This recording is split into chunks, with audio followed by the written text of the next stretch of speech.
Welcome back to Strides to Solutions. I'm Esther Adams, and I want to start with two people. Same ability, same background, roughly the same opportunities, same stated ambition.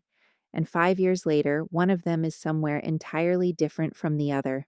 One kept going, one quietly stopped. We have a tidy explanation for this, and I think it does real damage. We say one of them wanted it more. One had grit, one had willpower, and the other, well, didn't. It's satisfying because it's simple and because it hands out credit and blame with clean edges. It's also, according to the research, mostly wrong. It flattens the complexity of a whole lived experience into a soundbite.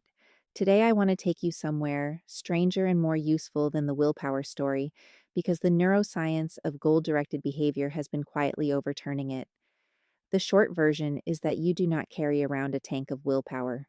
You are moving through a landscape, and once you see the landscape, almost everything you thought was a character flaw starts looking like terrain. Let's take the first step. Start with the puzzle itself, because researchers have looked hard at it. When two people with comparable ability and circumstances diverge, what explains it? The evidence points to a cluster of things, and none of them is a mysterious inner toughness.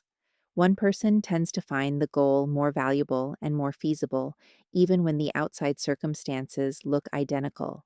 One expects success more, which sounds circular until you learn how much that expectation shapes behavior, because self efficacy raises the level of goal people set and predicts what they actually achieve.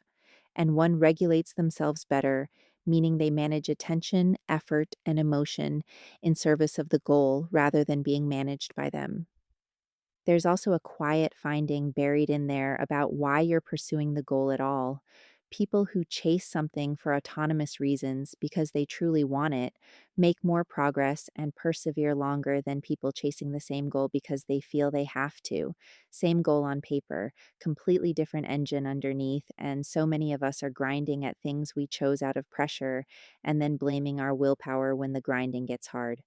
The problem may not be your character, it might be that you're running on the wrong fuel.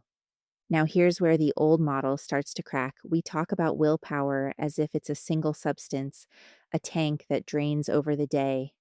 The research doesn't describe one thing, it describes a bundle. Self regulation turns out to be multi component rather than unitary, including setting a goal, planning, monitoring the gap between where you are and where you meant to be, protecting the goal from temptation, managing your emotions and your motivation and your time, and deciding which goal gets priority when several pull at you at once. That is not one muscle, that's an orchestra, and people are strong in different sections. Even self control and grit, which we use as synonyms, are distinct. Self control resists the temptation in front of you now. Grit carries you through setbacks over years. You can have one and lack the other. So if willpower isn't one thing, what is it? This is where we get to the part I really want to give you, and I need to build the picture carefully because it's beautiful and a bit unfamiliar. Your brain does not store a goal the way your computer stores a file. There is no little folder in there labeled "Finish the degree" that you either open or fail to open. What the research increasingly describes instead is that behavior emerges from many interacting systems, and that a goal is better understood as a higher order pattern that arises from all those parts working together. Researchers even use language like emergent macro state, which sounds forbidding but means something intuitive. A goal is less like an object you possess and more like a weather system, a large pattern that forms out of countless smaller interactions and then, once formed, starts organizing everything beneath it. To picture how this works, imagine a landscape: hills and valleys, ridges and basins. Now imagine your mental state at any given moment as a marble rolling across that terrain. The valleys are what neuroscientists call attractors, which are stable states the system tends to fall into and stay in. Some valleys are deep and wide, so the marble rolls in easily and takes real work to climb out of. Others are shallow, and the shape of that landscape, the geometry of it, determines where you end up far more reliably than how hard you happen to shove the marble on any given day. I want to be clear that this is not a cute metaphor I'm imposing on the science. It is closer to a literal description of how brains work. When researchers recorded from grid cells, the neurons that help you navigate space, they found the population activity actually lies on a donut shaped surface, a torus, whose coordinates map onto your position in the world. The brain is genuinely using geometry to compute. Another study found that abstract goal information in working memory shows up as a low dimensional shape in the frontal cortex and then gets handed off to the back of the brain to be carried out. The goal isn't a symbol, it's a shape in a space. And once you know how to look for a valley, you can test whether it's really there. Researchers infer that a system is sitting in an attractor when the trajectory converges toward it quickly, when the state persists over time, and, most convincingly, when you perturb the system and it comes right back. In one striking study, researchers nudged an animal's brain off a particular pathway, and it relaxed straight back onto it, like a marble pushed up the side of a bowl and rolling back down. That's not a metaphor, that's a measured return to a basin. So, why would evolution build brains this way? The answer turns out to be practical. A landscape is a compromise. Geometry lets biology compress an overwhelming number of possible states into a compact, controllable space that is stable enough to be reliable but flexible enough to adapt. Attractors make computation robust because they stabilize a state and correct for noise, so a slightly wobbly signal still lands in the right valley. The nervous system settles on these geometries because they solve four problems at once. They're buildable. They're metabolically efficient, they're robust to noise, and they still leave room to change. Your brain organized itself into a landscape because a landscape is what makes both stability and flexibility possible at the same time. Now hold on to that picture because it explains something about your life that willpower never could. At any moment, several valleys are competing for your marble. There's a goal directed basin which dominates when you're weighing consequences and acting deliberately. There's a habit basin, which takes over when a familiar cue triggers a familiar response without much thought. And there's an emotional basin, which can grab control first and decide which things even get to enter the competition between the other two. The crucial finding is that no single valley permanently wins. Behavior gets assembled in the moment out of whichever basin currently has the strongest pull, given your cues, your context, your emotional state, and what you've practiced. Read that again because it reframes the thing you're probably hardest on yourself about. You know the moment. You genuinely intended to write, and instead you opened your phone. You knew better. You meant it sincerely, and you did the other thing anyway.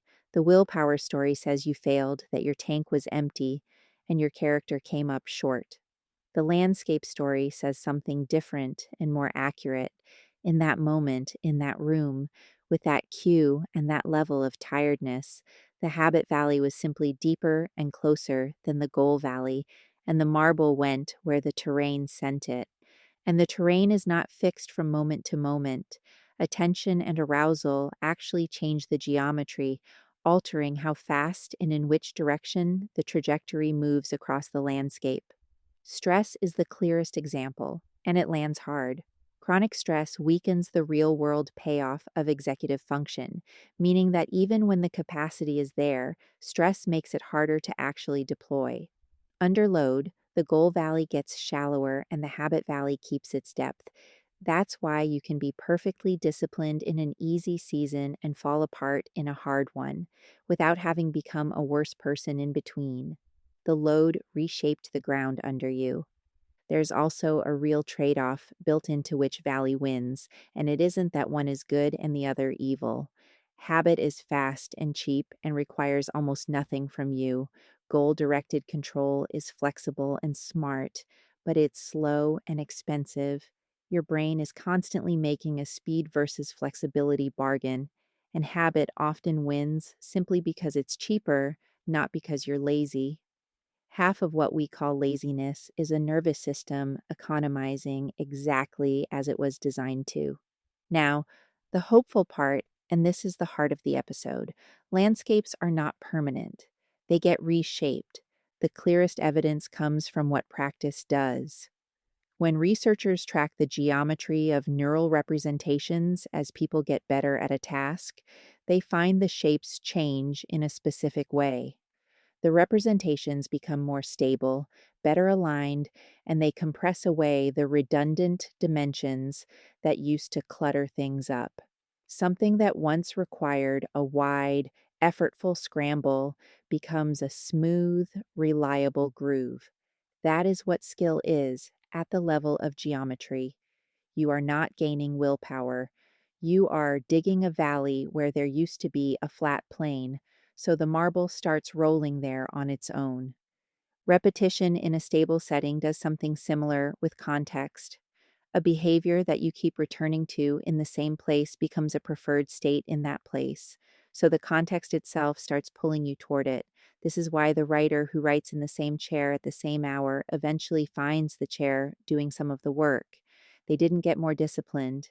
They built a groove and then stood in it. Aging fits this picture too, in a way I found unexpectedly moving. Some researchers propose what they call a diminished state space, arguing that certain age related struggles with complex goals come less from a shortage of motivation and more from impoverished representations of the task landscape itself. The terrain gets less detailed, so navigation gets harder. That is not a story about someone caring less. It's a story about the map thinning out. But here's what I keep coming back to because it connects the geometry to something you can act on tomorrow morning. The landscape isn't shaped only by neurons and practice, it's shaped by interpretation. And this is where the psychology research becomes almost startling. Consider a setback. The same closed door can either increase your persistence or destroy it, and what determines which way it goes is how you read it. Research finds that negative feedback promotes persistence when a person reads it as a lack of progress, meaning, I'm not there yet, but undermines persistence when it's read as a lack of ability or commitment, meaning, this isn't for me. Same event, two stories, two futures. People persist more when they treat failure as a problem of effort rather than a verdict on their fixed ability. Though I'll be honest, that mindset doesn't sort people as cleanly as the popular version claims. And then there's the finding that stopped me cold, which sits exactly on our opening puzzle. Researchers studied what happens when opportunity fails to knock. People who believe opportunities are essentially fixed, either there or not there, tend to wait passively for one to appear. People who believe opportunities can be cultivated take active steps to create them. That may be the cleanest answer to our two people. Same ambitions, same background, same drive, and one believes openings can be made and starts making them while the other stands at a door that never opens. I want to hold that gently because it can curdle into blame fast. Some doors really are locked, and some people are standing in front of walls that no belief will move. Structural barriers are real, and I refuse to reduce them to an attitude problem.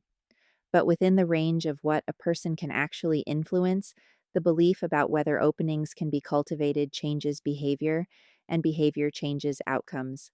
Not because optimism is magic, because it makes you try things a waiting person never tries. What kind of goal you set matters here too, and this one is practical.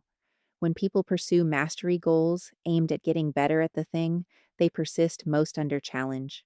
When they pursue goals aimed at proving they're good enough, persistence drops, interest drops, and they're less likely to re engage after failure.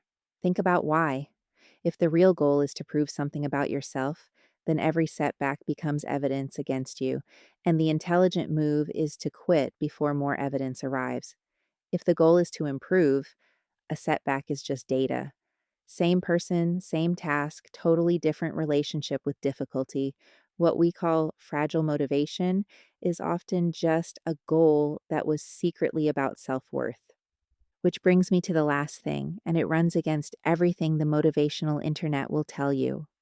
Persistence is not always the right answer. The research here is unusually clear. Effective goal pursuit is not simply never giving up. It includes knowing when to persist, when to pause, and when to redirect. Strategic self regulation explicitly involves recognizing when a goal has become unattainable and reallocating your effort, because some situations reward disengagement and re engagement rather than more grinding. Mature self regulation includes goal shielding, protecting what you're working on, but also goal switching, changing course when the terrain changes. And there's a lovely computational finding that fits our landscape perfectly. Part of why we persist is momentum, because accrued progress biases our future choices. All the effort you've already sunk tilts you toward continuing. Sometimes that's adaptive, but it can produce stubborn, suboptimal persistence when a goal's viability changes and you keep pushing because you've already come so far. In landscape terms, you've dug yourself a deep valley and now you can't see over the rim. Anyone who has stayed too long in a job or a project or a relationship knows exactly what that feels like from the inside. So let's stand at the top of the trail and look back. Our two people, same ability, same chance, different lives. The difference was almost never a tank of willpower. It was that one found the goal more genuinely their own. One expected success and so tried in ways that made success likelier. One read the closed door as not yet instead of not me. One believed openings could be cultivated and went and cultivated them. And underneath all of it, one had a landscape whose valleys ran toward the thing they wanted because of what they'd practiced, where they stood, what they believed, and how much load they were carrying. Here's what I hope you take with you. If you've been telling yourself a quiet story that you're just not a disciplined person, that some people have the thing and you don't, please consider setting that story down. It flattens something complicated into a soundbite, and worse, it hides the parts you could actually change. You are not carrying a tank that came up short. You are a marble on a landscape, and the landscape can be reshaped by practice, by context, by what you believe a setback means, by lowering the load you're under, and by choosing goals that are actually yours. You don't fix persistence by trying to be a better person. You fix it by changing the terrain so that the direction you want to go is finally downhill. That's the stride from willpower toward something you can actually use. Thanks for walking it with me. I'm Esther Adams. This has been Strides to Solutions, and I'll see you next time.